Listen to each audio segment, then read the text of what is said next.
చంద్రబాబు గారేమో అమరావతి రాజధాని అని సింగపూర్ చేస్తానని 3D గ్రాఫిక్స్ సినిమాలు చూపించాడు. జగనన్న గారేమో మాకు ఒకటి సరిపోదు మాకు 3 కావాలి అని మొత్తం గందరగోళం చేశారు. ఆఖరికి మనకు ఒక్క రాజధాని కూడా లేదు, ఒక్కటి కూడా ఒక మెట్రో లేదు, విశాఖపట్నంలో లేదు, విజయవాడలో లేదు. దక్షిణ భారతదేశంలో ఏ ఒక్క రాష్ట్రంలోనైనా మెట్రో లేదు అంటే అది ఒక్క ఆంధ్ర రాష్ట్రంలో మాత్రమే. అంత తీసిపోయామా? మాకు స్పెషల్ స్టేటస్ లేదు, మాకు పోలవరం లేదు, మాకు రాజధాని లేదు, మా బిడ్డలకు ఉద్యోగాలు లేవు, మా రైతులకు భరోసా లేదు. మరి మాకు ఏం మిగిల్చారు? మరి మీరు సమస్తము దోచేసుకుంటే మీరు కేడీలు గాక మీరు మోడీ ఎలా అవుతారు అని అడుగుతున్నా.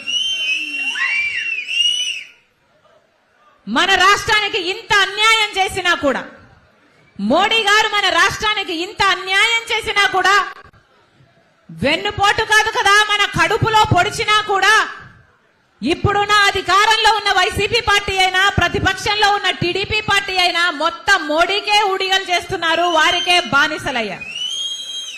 ఎందుకు అని అడుగుతున్నాం. ఇటు జగనన్న గారైనా అటు చంద్రబాబు గారైనా ప్రజలకు సమాధానం చెప్పాల్సిన అవసరం లేదా అని అడుగుతున్నాం. మోడీ మనకు ఏం చేశాడని మీరు బానిసలయ్యారు? మోడీ మనకు ప్రత్యేక హోదా ఇస్తే బీజేపీ పార్టీతో మీరు దోస్తీ చేయండి, ప్రజలు కూడా హర్షిస్తారు.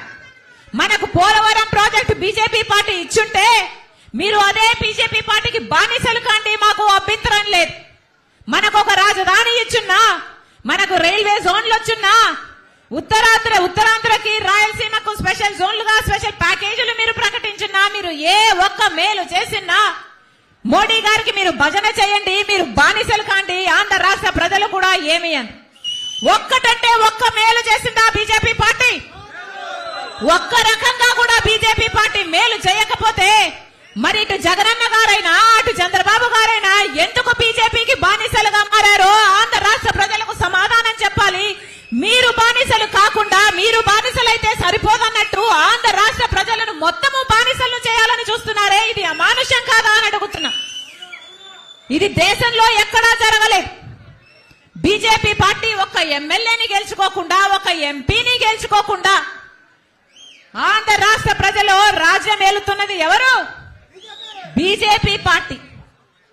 ఈ బీజేపీ పార్టీకి ఈ 2 పార్టీలు బానిసలయ్యాయి కాబట్టే ఈ రోజు ఆంధ్ర రాష్ట్రం బీజేపీ వశమైపోయింది, బీజేపీ కైవశమైపోయింది. వీళ్లకు ఏమీ చెయ్యకపోయినా సచ్చినట్టు మాకే ఊడిగలు చేస్తారు అని బీజేపీ పార్టీ అనుకుంటుంది కాబట్టే ఈ రోజు మనకు ఒక్కటంటే ఒక్క మేలు కూడా చేయలేదు బీజేపీ పార్టీ. మరి ఇలా బీజేపీ పార్టీకి బానిసలుగా అయిన వాళ్ళ కోసం ప్రజలు ఎందుకు నిలబడాలి? వాళ్లకు ఎందుకు ఓట్లేయాలో ప్రజలు ఆలోచన చేసుకోవాలి. హంద్రీనివా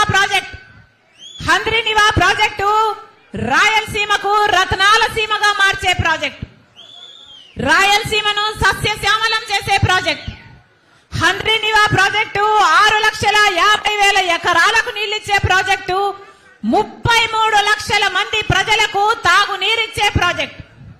రాజశేఖర్ రెడ్డి గారి హయాంలోనే హంద్రీనివా ప్రాజెక్టు కోసం 4,000 నాయకుడు రాజశేఖర్ రెడ్డి గారు. 90% పనులు రాజశేఖర్ రెడ్డి గారే పూర్తి చేస్తే ఆ తర్వాత చంద్రబాబు గారు 5 సంవత్సరాలు ముఖ్యమంత్రి అయితే 10% పనులు పూర్తి చేయడం చేత కాలేదు చంద్రబాబు గారు.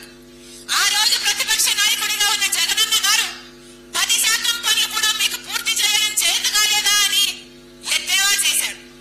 కానీ జగనన్న గారు ముఖ్యమంత్రి అయిన తర్వాత ఆ 10% కూడా చేయడం జగనన్నకు కూడా సాధ్యం కాలేదు అంటే మరి మీకు ఆంధ్ర రాష్ట్ర ప్రజల పక్షాన ఎలా నమ్మకం అని ఆంధ్ర రాష్ట్ర ప్రజలకు సమాధానం చెప్పారు. పూర్తి చేస్తామని చెప్పిన వాళ్ళు 60 అయిపోతుంది కదా, మరి ఆ 10% మీకు ఎందుకు పూర్తి చేత కాలేదు అని అడుగుతున్నాం. అలాగే గాలేరు నగరి ప్రాజెక్టు అది అంతే అటకెక్కింది కదా. 50% పనులు రాజశేఖర రెడ్డి గారే పూర్తి చేస్తే మిగతా 50% పనులు మేము అధికారం లేకొచ్చిన 6 నెలల్లో పూర్తి చేస్తామన్న వాళ్ళు 5 సంవత్సరాలు అవుతున్నా కూడా ఈ రోజు వరకు కూడా గాలేరి నగరి ప్రాజెక్టు పూర్తి కాలేదు, హంద్రీనివాగ్ ప్రాజెక్టు పూర్తి కాలేదు.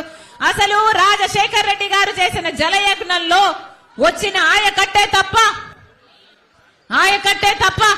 1 ఎకరానికి కూడా మీరు ఆయకట్టు పెంచగలిగారా అని జగనన్న గారిని సవాలు చేస్తున్నారు ఆంధ్ర రాష్ట్ర ప్రజలు. సమాధానం చెప్పండి. మరి మీరు రాజశేఖర్ రెడ్డి గారి వారసులు ఎలా అవుతారు? రాజశేఖర్ రెడ్డి గారి సంక్షేమ పాలనకు జగనన్న పాలనకు ఆకాశానికి పాతాళానికి ఉన్నంత తేడా లేదా? నిన్న ఒక ప్రాజెక్టుకు పోయాం. రాజశేఖర్ రెడ్డి గారు 750 కోట్లు పెట్టి ప్రాజెక్టు పూర్తి చేస్తే ఆ ప్రాజెక్టుకు కనీసం మెయింటెనెన్స్ అంటే ఆయిలింగ్, గ్రీసింగ్ ఇలాంటివి కూడా లేక ఆ గేట్లు ఊడిపోయి ఆ నీళ్లలోనే తేలుతున్నాయి. సిగ్గుగా లేదా? గుండ్లకమ్మ ప్రాజెక్ట్ రాజశేఖర్ రెడ్డి గారు ప్రాజెక్టు పూర్తి చేస్తే మీకు కనీసం మెయింటెనెన్స్ చేయడం కూడా చేత కాలేదు అంటే మీరు రాజశేఖర్ రెడ్డి గారి సంక్షేమ పాలన అందిస్తున్నట్టా అని మీకు మీరే ప్రశ్నించుకోండి. రాజశేఖర్ రెడ్డి గారు మాట మీద నిలబడే నాయకుడు, ఏ మాట ఇచ్చినా మాట తప్పని నాయకుడు రాజశేఖర్ రెడ్డి గారు. మరి మీరు ఎన్ని మాటలు చెప్పారు? స్పెషల్ స్టేటస్ తీసుకొస్తాను అని చెప్పారు, ఆ మాట తుంగలో తొక్కారు. పూర్తి మద్యపాన నిషేధం అని చెప్పారు, పూర్తి మద్యపాన నిషేధం అని నేను మేనిఫెస్టోలో పెడుతున్నాను అని చెప్పారు. పూర్తి మద్యపాన నిషేధం చేయకపోతే నేను అసలు మీ ముందుకొచ్చి ఓట్లే అడగనన్నాడు జగనన్న గారు. మేనిఫెస్టో అంటే నాకు బైబిల్ లాంటిది, ఖురాన్ లాంటిది, భగవద్గీత లాంటిది అన్న జగనన్న గారు మరి ఇప్పుడు పూర్తి మద్యపాన నిషేధం ఎందుకు చేయలేదు అని ఆంధ్ర రాష్ట్ర ప్రజలకు సమాధానం చెప్పాలి. మాట తప్పని మడమ తిప్పని నాయకుడు రాజశేఖర రెడ్డి గారు అయితే మీరు ఇచ్చిన మాట ప్రతి మాట తప్పారు కదా జగనన్న గారు. మరి ఆంధ్ర రాష్ట్ర ప్రజలకు ఏం అని అడుగుతున్నాం.